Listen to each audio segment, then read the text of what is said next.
ఒకసారి ఈనాడు నీవు ప్రభు యేసు కొరకు నీ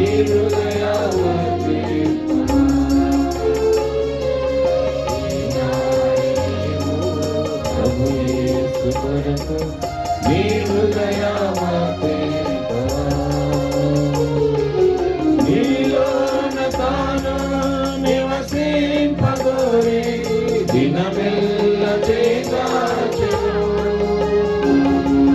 నీలోన తాను నివసింపగోరి దినమెల్ల చేసాచెను హృదయాన్పు తలుపు తెరువగలేవా యేసు ప్రవేశింపను హృదయాన్పు తలుపు తెరువగలేవా యేసు ప్రవేశింపను నీ జీవితంలో గమ్యం లేదు ఒకసారి యోచించవా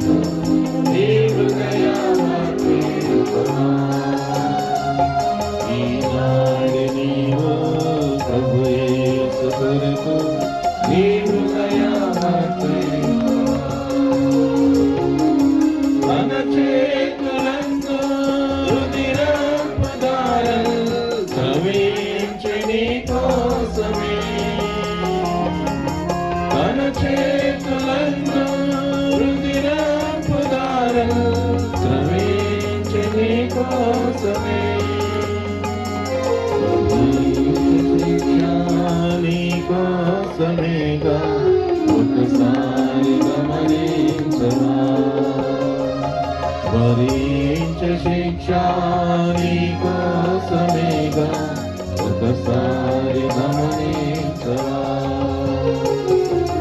నీ జీవితములో గమ్యంబు ఏదో ఒకసారి యోచించవా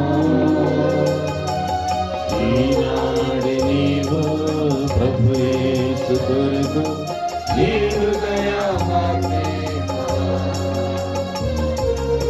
ఈనాడు నీవు ప్రభు యేసు కొరకు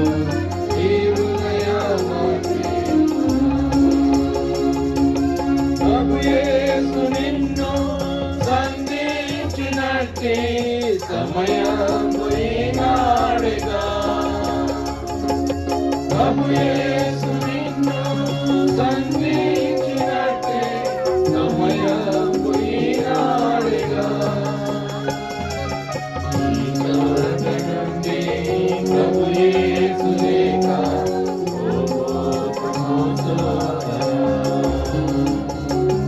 ఈ చోట నుండి ప్రభు యేసు లేక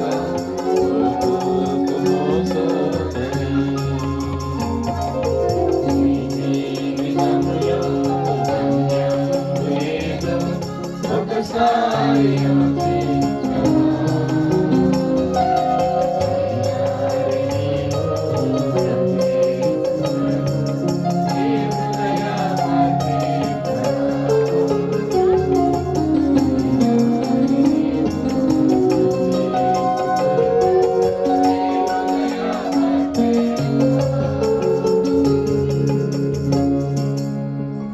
చివరిగా 374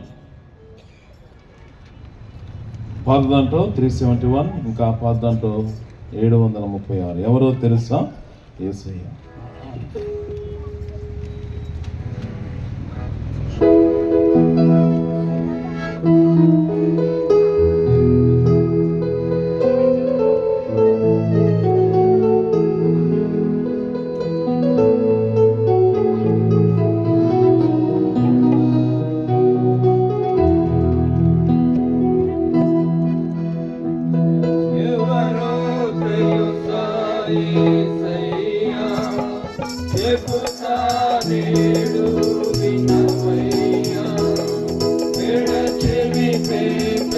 త్వరపడి వచ్చి రక్షణ పొందయ్యా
నేడు వినవయ్యా వెడచెవి పేదక త్వరపడి వాసి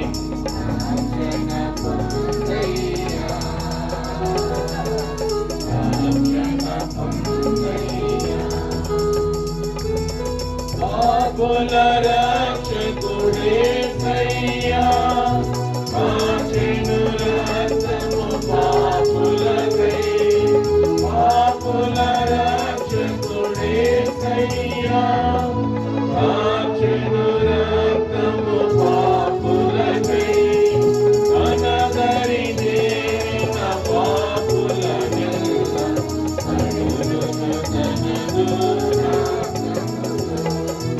అనదరి చేరిన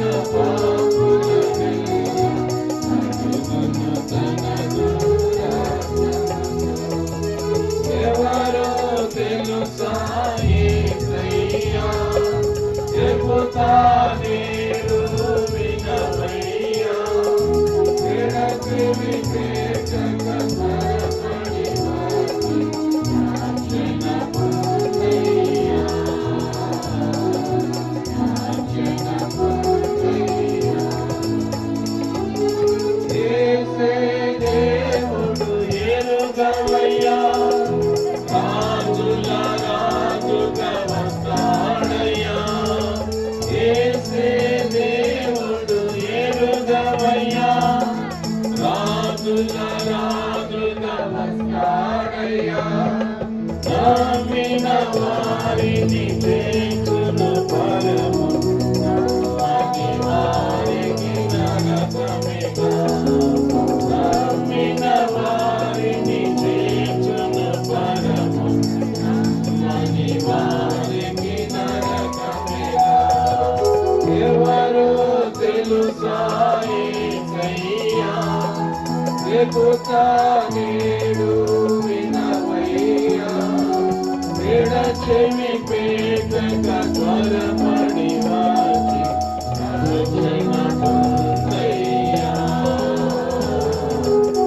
రక్షణ పొందయ్యా యేసుని తరపున ప్రతినిధినై దేవుని ప్రేమకు ప్రతిరూపమై యేసుని తరపున ప్రతినిధినై దేవుని ప్రేమకు ప్రతిరూపమై అతి వినయముగా ప్రతిమాలుచున్నాను యేసు ప్రభు అతి వినయముగా ప్రతిమాలుచున్నాను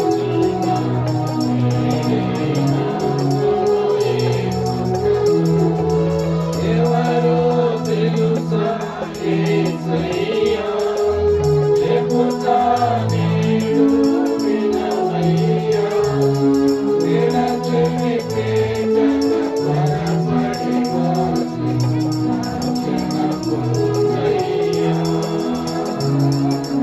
రక్షణ పొందయ్యా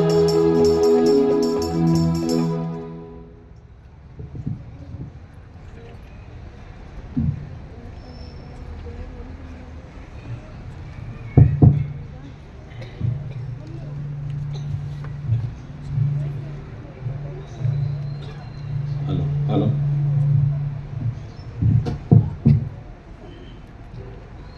ప్రార్థన చేసుకుంటాం.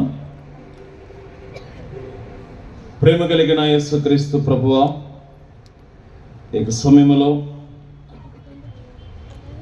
జీవము కలిగిన ప్రభుని యేసుక్రీస్తు ప్రభు నామములో నిన్ను గణపరచడానికి కొరకై, దేవాని యొక్క సన్నిధిలో నిన్ను ఆరాధించడానికి కొరకై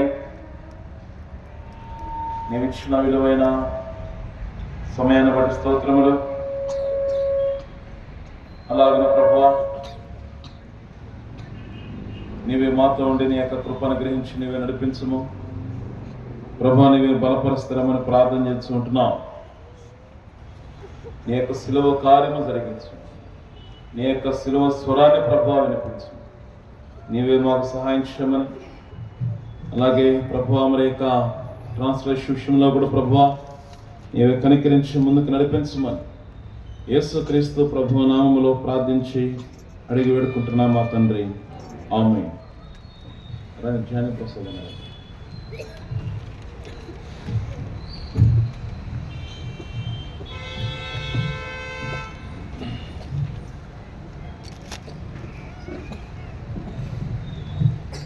ఈ యొక్క సమయమున ప్రభు తన యొక్క పరిశుద్ధాత్మ యొక్క కార్యము దేవుడు ఈ యొక్క గృహములో, ఈ కుటుంబములో, ఇక్కడ అందరి మీద కూడా దేవుడు తన కృప ద్వారా ముందుకు నడిపించును గాక.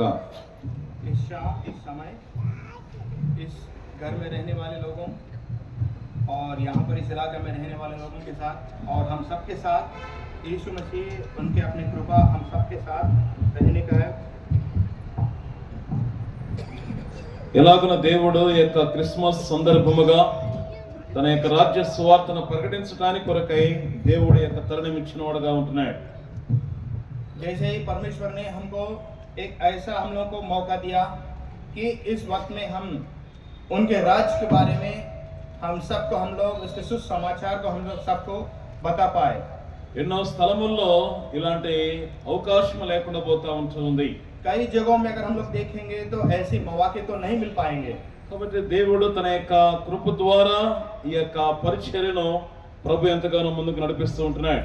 प्रभु यीशु मसीह ने उनके अपनी कृपा से हमें ऐसी एक परिचय हमें दिया गया है. లేఖన భాగములో దేవుని యొక్క వాక్యము గురించి మనం కొంత ధ్యానించుకునే వారముగా ఉంటాం. हमें वचन से कुछ हम लोग ध्यान करेंगे. ఎలాగున యొక్క లోకములో యేసుక్రీస్తు ప్రభు యొక్క జన్మము అనేది బైబిల్లో రాయబడుతూ ఉంటుంది. जैसे कि प्रभु यीशु मसीह का जन्म इस दुनिया में कैसे हुआ, इस चीज हम लोग बाइबल में हम लोग देख सकते. మత్తయి సువార్త मत्ती सुसमाचार 2వ అధ్యాయము 2 अध्याय.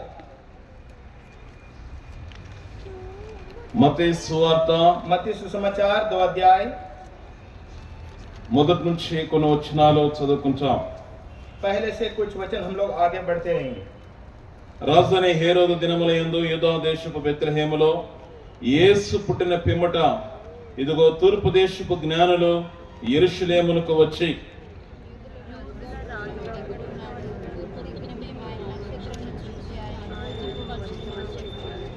హేరోదు రాజు ఈ సంగతి వినినప్పుడు అతడును అతనితో కూడా యెరూషలేము వారందరూ కలవరపడిరి.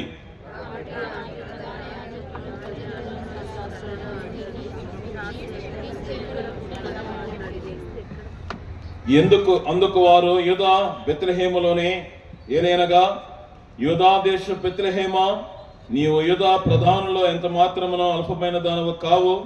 ఇశ్రాయేలును నా ప్రజలను పరిపాలించు అధిపతి నీలో నుండి వచ్చునని ప్రవక్త ద్వారా వ్రాయబడి ఉన్నదని చాలండి. అలాగే లూకా సువార్త 2వ అధ్యాయం, లూకా సువార్త 2వ అధ్యాయము 10వ వచనము అందరం కూడా కలిసి చదువుకుంటాం ఈ మాటలు, ఈ యొక్క వాక్యము.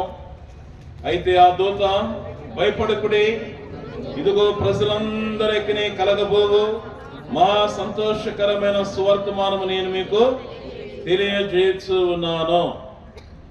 దేవుని యొక్క లేఖనాల్లో మనం చూస్తున్నట్లయితే इस वचन में अगर हम लोग देख पाएंगे ప్రభు యొక్క లోకములో ఎలాగున జన్మించిన వాడుగా ఉంటూ ఉన్నాడు. प्रभु इस दुनिया में कैसे उनका जन्म हुआ, అది ఎలాగున ప్రపంచమంతా కూడా సంతోషకరమైన వార్తగా పిలువబడుతుంది. ये सारी उनकी जो जन्म है वो सारी दुनिया में बहुत ही महत्वपूर्ण और आनंद का सुसमाचार सुनाया जाता है. దావీదు పట్టణమందు నేడు రక్షకుడు మీ కొరకు పుట్టి ఉన్నాడు. शहर दावीद में आपके लिए उद्धारकार आपके लिए पैदा हुआ है. కాబట్టి యొక్క లోకమంతా కూడా చూస్తూ ఉన్నట్లయితే ये सारी दुनिया अगर हम लोग देखते जाए అందరికీ సంతోషమే. सबके लिए बहुत ही आनंदपूर्ण। ఎంతో మంది ఈ యొక్క క్రిస్మస్ శుభవార్తను వినేవారుగా ఉంటూ ఉన్నారు. ज्यादा से ज्यादा लोग इस क्रिसमस के ये आनंद की जो वचन है सुनने के लिए बहुत तैयार है, మరి విశ్వాసం ఉంచేవారు కొందరుగా ఉంటూ ఉన్నారు. लेकिन इस पर विश्वास या भरोसा रखने वाले बहुत ही कम लोग हैं। కాబట్టి దేవుడు తన యొక్క రాజ్య సువార్తను యొక్క భూమి మీద ప్రకటించమన్నాడు. इसलिए परमेश्वर ने इस धरती पर, इस जगत पर उन्होंने अपना सुसमाचार विचार को फैलाने के लिए कहा गया है। ఎందుకొరకు ప్రకటించమన్నాడు అని అంటే, क्यों उन्होंने फैलाना कहा है? బైబిల్లో అనేక లేఖనాలు సత్యమైనవి, क्योंकि बाइबल में जो वचन है वो सत्य है। ప్రపంచమంతా కూడా మార్చగలిగిన యొక్క లేఖన భాగములు, सारी दुनिया को बदलने वाली ताकतमंद वाली जो वचन है, యేసుక్రీస్తు ప్రభు యొక్క పుట్టుక, అలాగే యేసుక్రీస్తు ప్రభు యొక్క మరణం, అలాగే మరలైన తిరిగి రాబోతున్న యొక్క విధానం, प्रभु यीशु मसीह का जन्म और इसकी जो मृत्यु और उन्होंने फिर वापस आने का सारी तरीका बहुत ही महत्वपूर्ण है। కాబట్టి ఆయన పుట్టటమే కాదు, మరణించటమే కాదు, మరలా తిరిగి రాబోతూ ఉన్నాడు. क्योंकि परमेश्वर सिर्फ और सिर्फ उन्होंने अपना ये जगत पे उन्होंने यहाँ पर उन्हें पैदा होना ही नहीं, बल्कि फिर वो वापस लौट के आएंगे। లేఖనాల్లో రాయబడుతూ ఉంటుంది, वचन में ऐसा लिखा हुआ है, జ్ఞానులు ఏమి చూచి దేవుని దగ్గరికి వెళ్ళిన వారుగా ఉంటూ ఉన్నారు. वो जो ज्ञानियों क्या चीज देख करके वो खुदा परमेश्वर के पास गए हैं। జ్ఞానులకు కనబడుతూ వచ్చింది, ज्ञानी लोगों ने देख पाया, వారికి ఆ యొక్క నక్షత్రం